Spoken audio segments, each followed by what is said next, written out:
আসসালামু আলাইকুম। জিকির শয়তানকে বিদূরিত করে ও তার শক্তিকে চুরমার করে দেয়।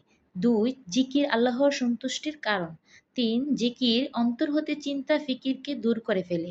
৪. অন্তরে শান্তি এবং প্রশস্ততা আনয়ন করে। ৫. শরীর এবং অন্তরে শক্তি আনয়ন করে। ৬. চেহারা ও অন্তরকে রোশন করে দেয়। ৭. রিজিক আকর্ষণ করে। ৮. জিকিরকারীকে প্রভাব ও কমনীয় পোশাক পরানো হয়, অর্থাৎ তাকে দেখলে ভয়ও হয়, ভালোও লাগে। ৯. জিকির দ্বারা আল্লাহর মহব্বত পয়দা হয়, আর এই মহব্বতই হলো ইসলামের রুহু এবং দ্বীনের মারকাজ এবং সৌভাগ্য ও নাজাতের ভিত্তিমূল। যে আল্লাহর প্রেমে আবদ্ধ হতে চায় সে যেন বেশি বেশি আল্লাহর জিকির করে। যেভাবে পড়া ও বারংবার পাঠ করা এলেমের দরজা স্বরূপ, তদ্রূপ বেশি বেশি জিকির আল্লাহর মহব্বতের দরজা ও স্বরূপ।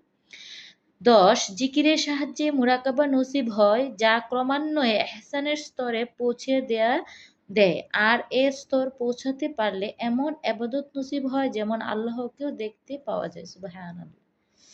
তো আমার আজকের এই জিকির সম্পর্কে ১০টি জিকিরের ১০টি ফায়দা সম্পর্কে শোনালাম।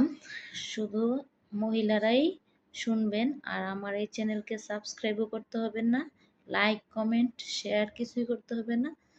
যদি মুমিন মুত্তাকিন হতে চান বেশি বেশি আল্লাহর জিকির করেন, এতে আমার স্বার্থ, এতে আমি ধন্য। আসসালামু আলাইকুম।